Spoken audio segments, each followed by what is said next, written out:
Ya, selamat pagi, siang ataupun malam, dimanapun kalian berada. Di sini kita akan ngobrol-ngobrol tentang perkembangan sosiologi Jerman ya. Boleh perkenalan dulu, nama gua Aditya Bagus Prakoso, biar teman-teman tahu siapa yang ngomong di sini. Kita langsung masuk aja ya ke obrolan tentang perkembangan sosiologi Jerman. Perkembangan sosiologi Jerman ini sebenarnya awalnya merupakan langkah yang ditimbulkan oleh sebuah perpecahan yang dikembangkan oleh seseorang yang bernama Karl Marx. Tahu dong siapa Karl Marx? Kalau belum tahu nanti bisa coba dicari-cari infonya. Si Karl Marx ini dia berada di tepi sosiologi dan merupakan raksasa awal utama dari sosiologi negara Jerman. Lalu juga ada Max Weber dan George Simmel. Namun meskipun teori-teori dari si Karl Marx ini yang bernama teori Marxian tidak dapat diterima, tetapi ide-idenya dalam menemukan jalan ke dalam berbagai cara yang positif maupun negatif ke dalam sosiologi Jerman membuat pemikiran teori ini berada di jalur arus utamanya. Sementara akar dari sifat teori dari Karl Marx sendiri itu sangat terpengaruh dan sangat dominan oleh seorang filsuf Jerman yang namanya adalah George Wilhelm Friedrich Hegel. Buat yang belum tahu, saya jelasin singkat aja nih ya. Gue bakal jelasin siapa itu Hegel. Hegel sendiri itu seorang filsuf asal Jerman yang lahir pada tanggal 27 Agustus 1770. Lu pasti juga pada belum lahir kan? Sama. Dia itu penganut sebuah filsafat metafisika dan roh absolut. Buat yang kagak tahu, maksudnya itu Hegel menggambarkan di dalam suatu karyanya sebagai sesuatu yang mutlak, bentuk paling sempurna dari ide yang selanjutnya. Kutipannya itu adalah segala sesuatu yang nyata adalah rasional dan segala sesuatu yang rasional adalah nyata. Jadi saling berhubungan gitu dari pendapatnya. Lalu ada metode dialektika. Metode ini dipakai untuk memahami realitas sebagai perjalanan ide menuju kesempurnaan. Lalu juga ada tentang negara yang merupakan sebuah kesatuan organik yang mencakup pemerintahan dan institusi lain yang ada dalam negara termasuk keseluruhan budayanya. Segitu aja dari penjelasan Hegel. Kita soalnya lebih condong tentang sosiologi Jermannya. Hegel sendiri mendominasi pemikiran Jerman pada kuartal kedua abad ke-19. Sebagian besar dalam kerangka filosofinya yang mendidik orang-orang Jerman, termasuk si Karl Marx muda, yang dididik di Universitas Berlin.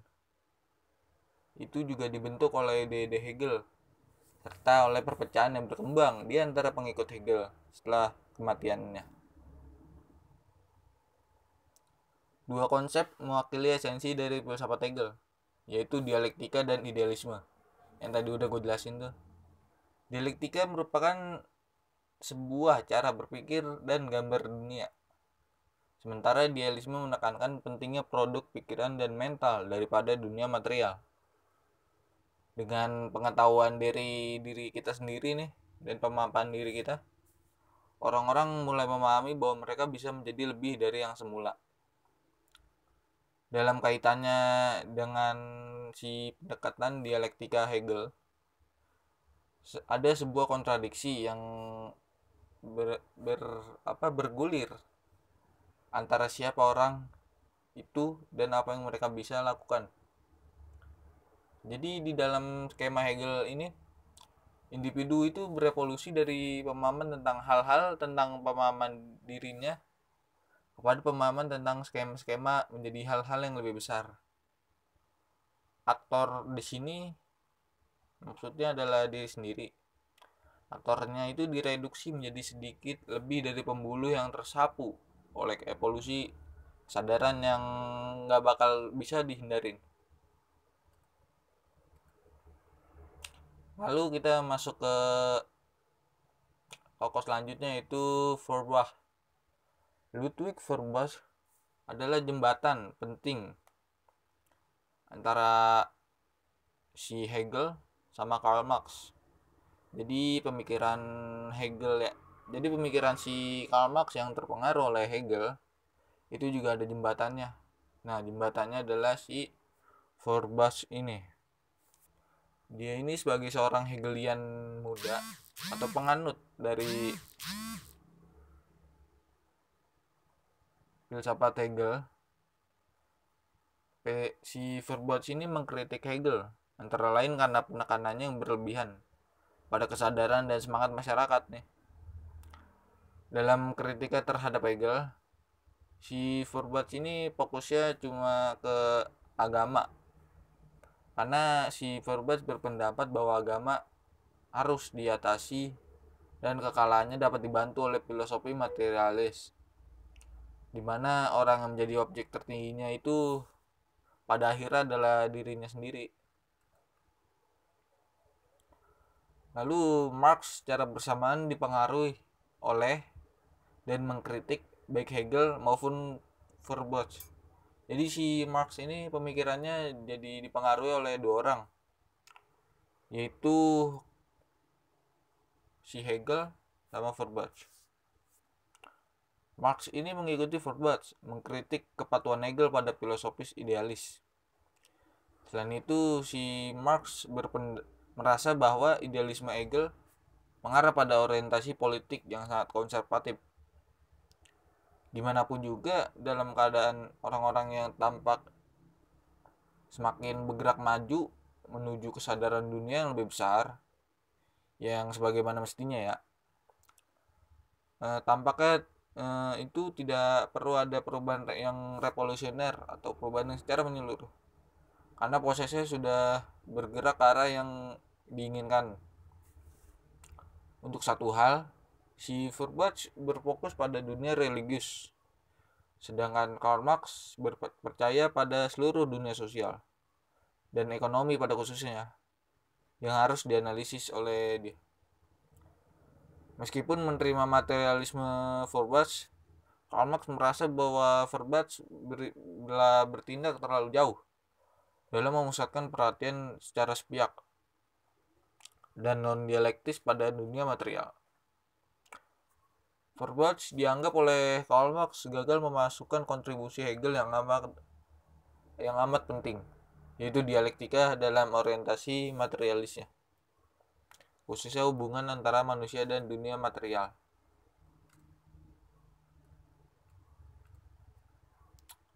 Lalu kita masuk ke materi ekonomi politik ya. Materialisme dari Karl Marx sendiri dan konsekuensinya pada sektor ekonomi membawanya ke pekerjaan sekelompok ekonom politik.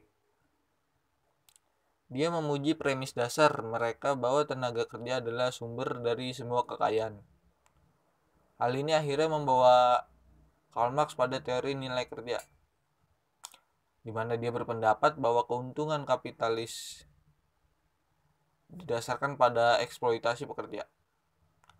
Para kapitalis sendiri melakukan trik yang agak sederhana dengan membayar para pekerja lebih sedikit dari yang seharusnya mereka terima.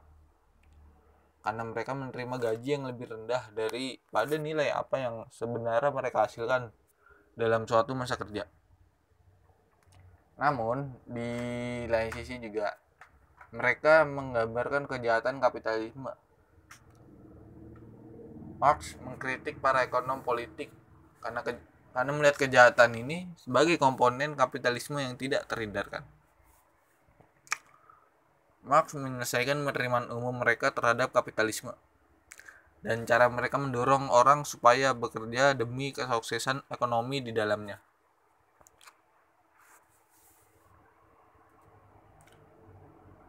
Lalu ada masuk ke materi Marx dan sosiologi.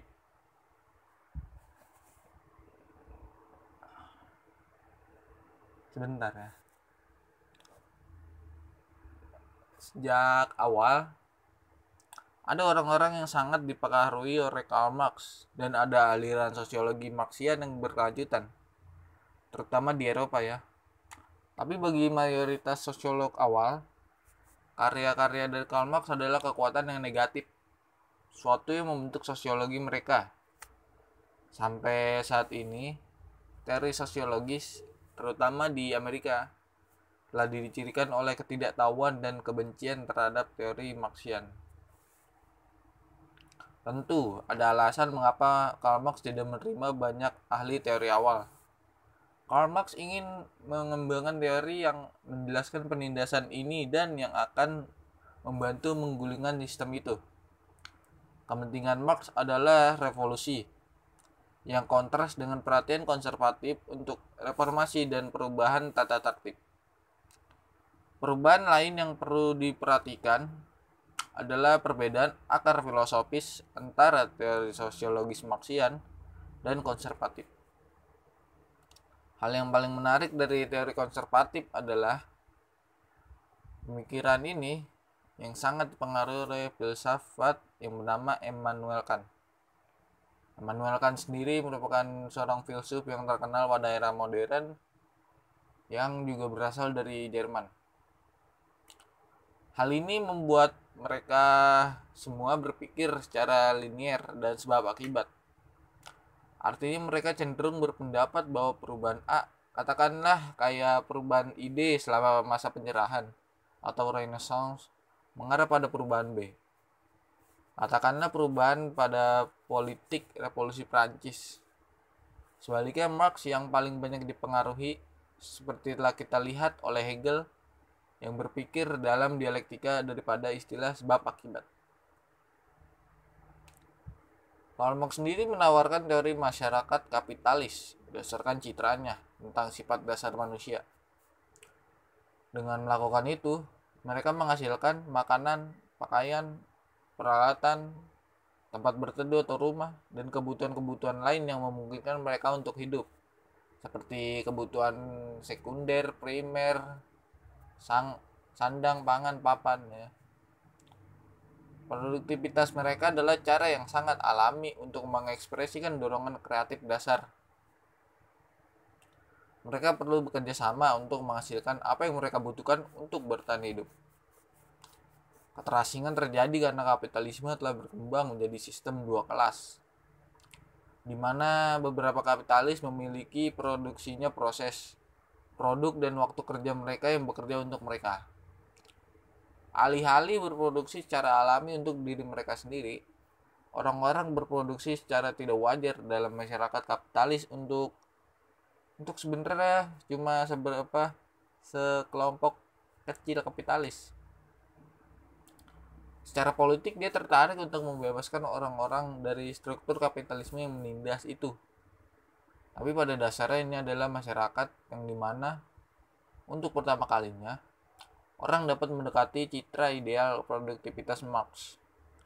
Dengan bantuan teknologi modern sendiri, orang dapat berinteraksi secara harmonis dengan alam dan orang lain untuk menciptakan apa yang mereka butuhkan dalam bertahan hidup.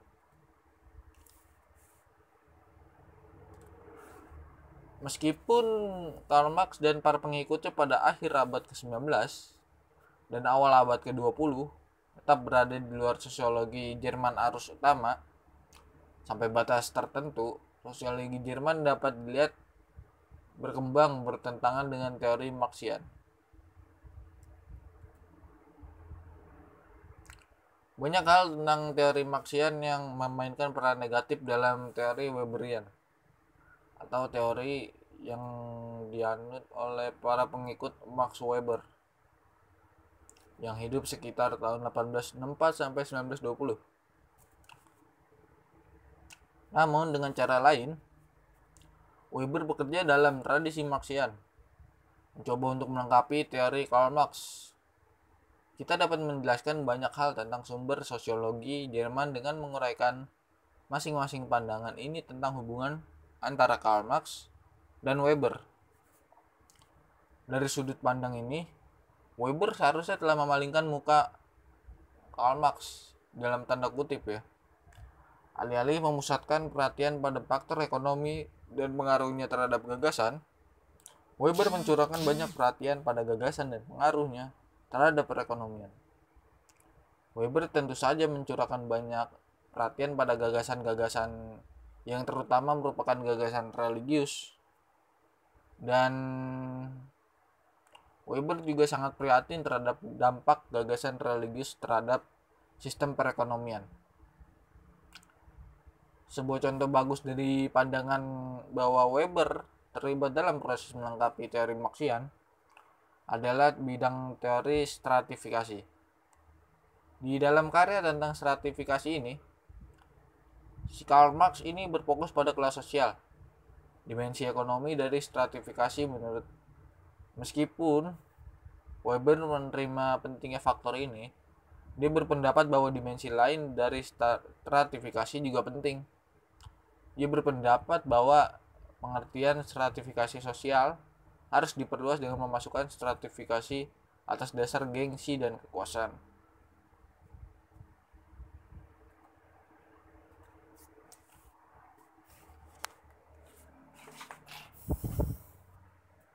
Bentar, minum dulu biar nggak haus kita.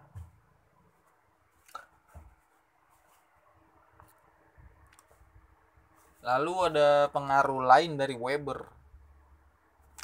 Di antara mereka yang mempengaruhi Weber, filsuf Immanuel Kant, yang tadi sudah saya jelaskan, menonjol di atas segala-galanya. Seperti yang kita telah lihat, Hegel lah, bukan Kant ya, yang merupakan pengaruh filosofis penting pada teori Marxian. Jika filsafat Hegel mengarahkan Karl Marx dan kaum Marxis untuk mencari hubungan, konflik, dan kontradiksi, filsafat Kant ini membuat setidaknya beberapa sosiolog Jerman mengambil perspektif yang lebih statis, menjadi lebih statis gitu. Itu isi dunia nyata dibedakan oleh Immanuel Kant. Dari bentuk-bentuk yang melalui konten itu bisa dipahami. Penekanan pada bentuk-bentuk ini memberi pekerjaan para sosiolog dalam tradisi Kantian. Kantian ini seperti penganut filsafat Immanuel Kant ya,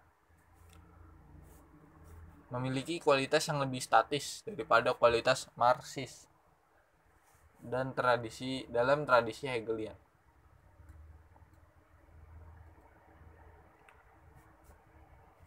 Weber masuk ke materi teori Weber. Weber tertarik pada masalah umum. Mengapa lembaga-lembaga di dunia barat seperti di Amerika tumbuh semakin rasional, sementara ada penghalang yang kuat. Meskipun rasionalitas digunakan dalam banyak cara berbeda dalam karya Weber, yang menarik bagi kita di sini adalah proses yang melibatkan salah satu dari 4 jenis yang diidentifikasi oleh Kahlberg. Rasionalitas formal. Rasionalitas formal melibatkan seperti yang biasanya terjadi pada Weber, perhatian terhadap aktor yang membuat pilihan sarana dan tujuan. Namun dalam hal ini, pilihan tersebut dibuat dengan mengacu pada aturan, regulasi, hukum yang semuanya berlaku secara universal ya. Hanya di dunia barat modern sistem otoritas hukum rasional dapat berkembang. Dan hanya di dalam sistem itu, orang dapat menemukan perkembangan skala penuh dari birokrasi modern. Bagian dunia lainnya tetap didominasi oleh sistem otoritas tradisional atau karismatik yang umumnya itu menghalangi, istilahnya kayak menghalangi gitu, perkembangan sistem otoritas legal rasional dan birokrasi modern. Singkatnya seperti otoritas tradisional berasal dari sistem kepercayaan yang udah bertahan lama.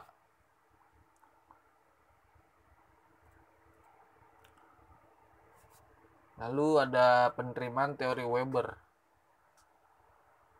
Alih-alih mendukung radikalisme dari kaum Marxian, Weber sendiri lebih liberal atau lebih bebas dalam beberapa masalah dan konservatif pada masalah lain.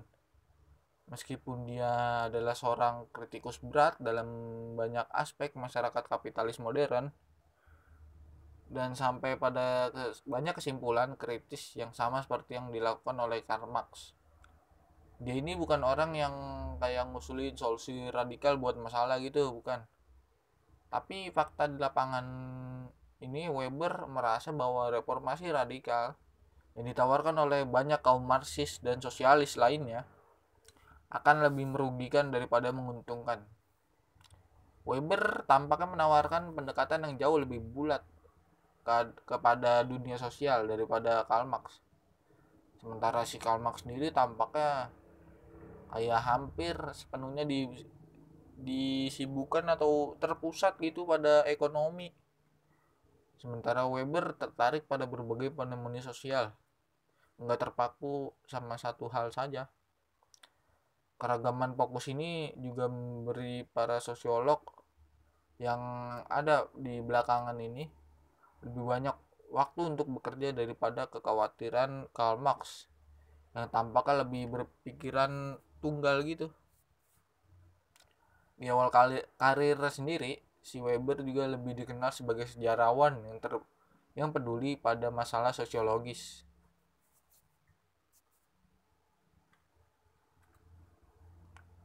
Sementara itu ada materi George Simmel yang merupakan orang sejaman dengan Weber dan salah satu dari pendiri German Sociological Society.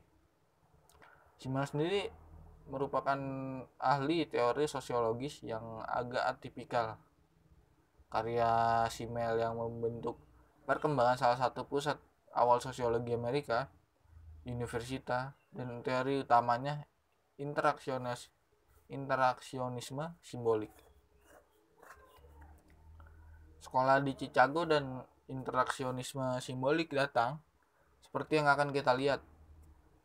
Dia itu mendominasi sosiologi Amerika pada awal tahun 1920-an dan pada awal 1930-an. Ide Simmel berpengaruh di Chicago, terutama karena tokoh dominan di tahun-tahun awal Chicago seperti Albion Small dan Robert Park yang telah terpapar teori Simmel di Berlin pada akhir tahun 1800-an. Karya-karya ini memiliki efek yang mendalam pada interaksionisme simbolik. Salah satu ironi bagaimanapun adalah bahwa Simmel juga prihatin dengan masalah skala besar yang mirip dengan menjadi obsesi Marx dan Weber.